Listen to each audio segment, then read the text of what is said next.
Mon poste exact, c'était chorégraphe de parcours. Ça veut dire j'avais mon mot à dire sur toutes les scènes de parcours. S'il y avait, en fait, Jerry, il a vraiment dit David doit s'occuper du parcours. Je veux que les scènes soient réalistes et tout, mais je regardais à l'esprit quand même que c'est Walt Disney. Enfin, c'est aussi pour les enfants et tout. Donc on est là, il faut trouver des petits trucs marrants. Et je pense que je me suis bien adapté à l'histoire, quoi. Parce que c'est un peu mon monde aussi. Je faisais les chorefs comme si moi j'étais le personnage. Je me mettais à la place du personnage en me disant par où je passe, qu'est-ce que je ferais, là je suis dans le château, qu'est-ce que je ferais, ah ouais tiens il y a ça là. Et j'écrivais vraiment les trucs en me mettant à la place du personnage. Donc je respectais une certaine logique et il n'y avait pas de remise en question où il ne faisait pas changer les chorefs. Souvent ça passait du premier coup, quoi. This is no ordinary dagger. Il y avait des grosses réunions, des fois 3 fois la même chose dans la journée. Il fallait toute l'équipe pour leur expliquer. Le mec il met son pied là, il fait ça, il attrape là, il passe comme ça, il faut faire un trou là. Donc ça me saoulait un peu, mais bon c'est le taf, quoi. Et j'étais pas trop habitué à ces grosses réunions, à faire 3 fois la même chose, répéter le truc. Quand tu sais que pour toi ça marche, tu as l'impression un peu d'être dans du répétitif. Mais eux ils ont besoin d'être sûrs parce qu'ils voient par rapport à ce que tu dis, ok on va foutre notre caméra là, on va. Et tout se passait bien, quoi. Release the sand turns back time. Only the holder of the dagger is aware of what's happened. Avec Jake, en fait, souvent, c'était même pendant qu'il tournait. Parce que comme je maîtrisais pas encore bien l'anglais, je pouvais pas communiquer comme je voulais, mais c'était souvent des regards. Et je voyais que des fois, il était perdu parce qu'il se retrouvait à faire le raccord d'une scène où il vient de faire des sauts, mais il sait pas, lui, il passe sur 2. Il y avait 2 plateaux, des studios qui tournaient en même temps. Il était là, genre, pourquoi je vais où? Donc tac, je lui expliquais, tu fais comme ça, là, tel geste, tel machin. Et du coup, ça va en communiquer facilement comme ça. Et comme il était bien préparé physiquement, il y avait pas trop de problème, quoi. C'est-à-dire que les scènes, il est tout, enfin, c'est plus la prod qui disait non, mais c'est bon, ça, on peut le faire autrement et tout. Mais de lui-même, il avait tout le temps envie d'y aller, quoi. Prince Dastan, have you wondered how you could have found such a treasure? Are you not curious why an orphan from the streets would be chosen to become a prince? Ça m'est venu, j'avais 14-15 ans, je me suis mis à faire que du parcours à ce moment-là. Donc vraiment au moment où le corps, à 15 ans, notre corps il a envie de bouger. Donc j'avais fait du basket, j'avais fait un peu de foot, mais j'avais l'impression de faire ce que tout le monde faisait et j'avais envie de partir vers quelque chose de nouveau.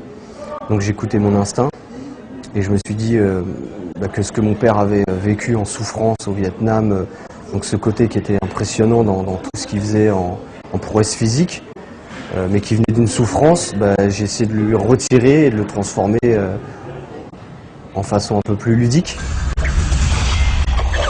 Enchaîner des obstacles, on travaille son corps sur les obstacles, mais le but c'est vraiment d'avoir l'impression de travailler une méthode qui nous permette de nous sortir de situations difficiles, de sentir qu'on n'est pas pris par, pas envahi par toutes les structures urbaines et tout ça. Et enfin, moi je l'ai ressenti comme ça, c'est comme ça que je l'ai travaillé.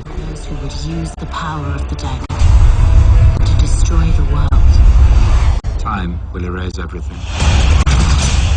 You must protect it. Comme tous les gamins, je voyais Indiana Jones ou n'importe quel film, t'as envie d'être dans le film, tu vois. Je regardais les séries Zorro, j'avais envie d'être dedans, mais jamais je me disais un jour je ferai ça.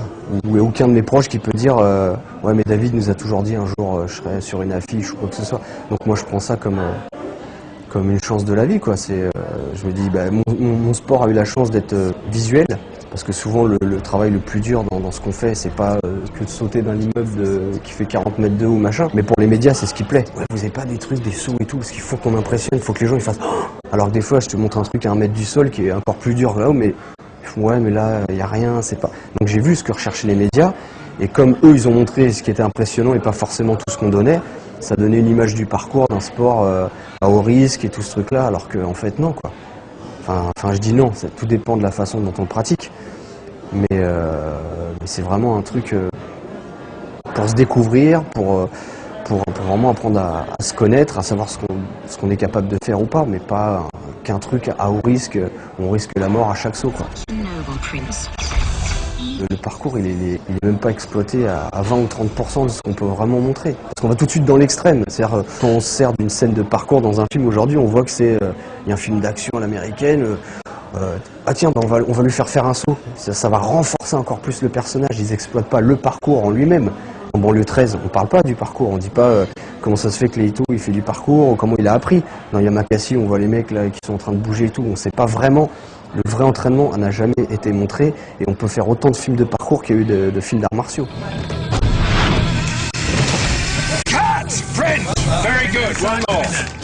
Sur des réals, il me dit bon alors là ça serait bien, tu sautes là, tu rattrapes ce balcon là et tout.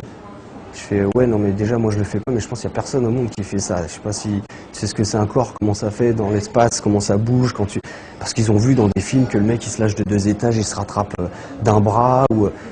C'est du cinéma, donc après on peut, mais alors là c'est avec des effets spéciaux, on va mettre un câble, et parce que l'histoire le justifie. Moi j'ai surtout été dans un parcours et une pratique de qu'est-ce qu'on peut réellement faire. Maintenant j'arrive dans le monde du cinéma où on va me dire, oui David je sais que ça on peut pas dans la vie, mais c'est un film. Donc il faut arriver à penser cinéma, et c'est un peu ça que j'ai dû apprendre. C'est-à-dire que moi j'avais des chorégraphes vachement terre à terre, réalistes, en me disant, bon les gens ils voient ça, mais en même temps je pourrais dire, s'il y a un problème je le fais vraiment ça. Et c'est pas un documentaire, là c'est un film.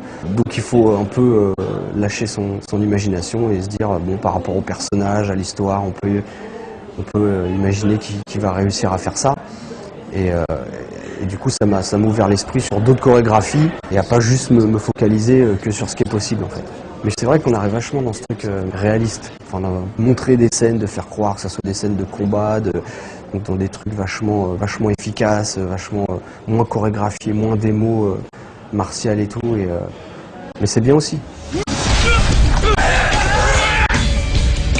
Moi là où je suis content, c'est quand je vois d'où je viens, un petit bled en Normandie, voilà, on est des petits Frenchies, on débarque là-bas et on nous prend. En fait notre travail est reconnu, voilà c'est ça. C'est-à-dire que pour eux là-bas, quand ils parlent de B13 et tout, c'est la French Touch.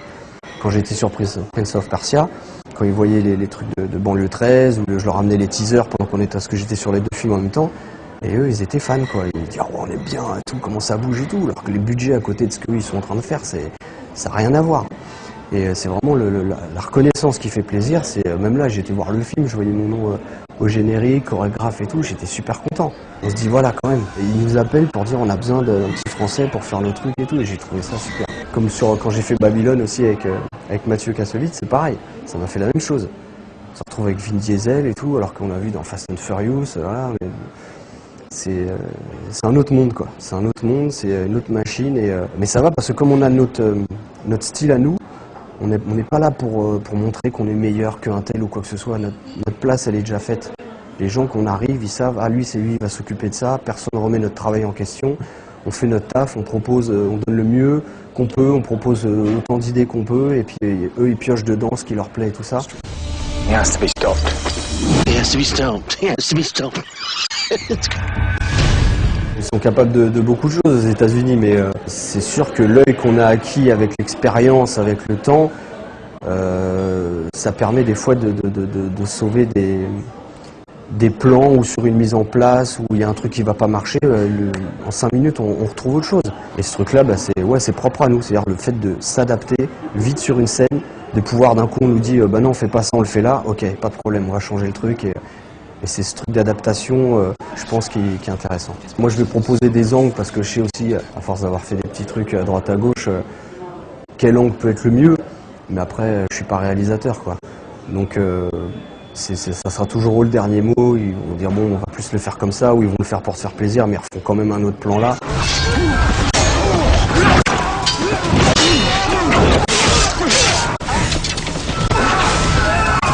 Là où je suis le plus sûr, c'est sur un centre qu'on est en train de monter pour le parcours. Et ça, je me sens vraiment le besoin de le faire, ne serait-ce que par respect pour le sport, pour les jeunes, pour mon père, pour tout ce qu'il m'a transmis. Et donc c'est vraiment le gros travail sur lequel je suis en ce moment avec le maire de Lys, là où j'habite en ce moment, qui s'appelle Thierry Lafont, et qui m'a donné les moyens d'avoir un terrain de 12 000 m² pour pouvoir construire un centre mondial de parcours, organiser des compétitions indoor, et faire en fait un lieu où les jeunes viennent s'entraîner sans problème. Ils sont chez eux. Je prends un peu tout ce qu'il y a, je regarde dans les vidéos ce qu'il y a je sais pas, en Allemagne, en Russie, tous les structures qu'on retrouve pas, et de remettre tout ça dans ce centre, parce que c'est vrai que maintenant il y a tellement de jeunes qui bougent partout que dans certaines villes, c'est pas que c'est plus vivable, mais ça fait un peu comme quand il y a eu le skate. That's impossible. Difficult, not impossible. Comme c'est vraiment quelque chose qui m'a été transmis, je me suis dit autant que j'explique bien clairement dans un bouquin, au moins les gens ils sauront qu'est-ce qui m'a animé, qu'est-ce qui a déclenché cette envie soudaine de partir dans cette direction-là, alors que tout m'amenait à être dans une vie tranquille, quoi. C'est-à-dire, je n'étais pas obligé de me faire autant violence, mais je sentais que ça pouvait m'apporter quelque chose, quoi. J'ai l'impression que je sentais que ça allait me construire. Et je me suis dit, il faut que je fasse ce bouquin parce que non, on ne sait pas ce qui peut arriver et au moins ça sera écrit, ça sera dit. Et si un jour je suis plus là et quelqu'un a envie de savoir ce qu'était le parcours ou comment j'en suis venu à là, il achètera le livre parcours.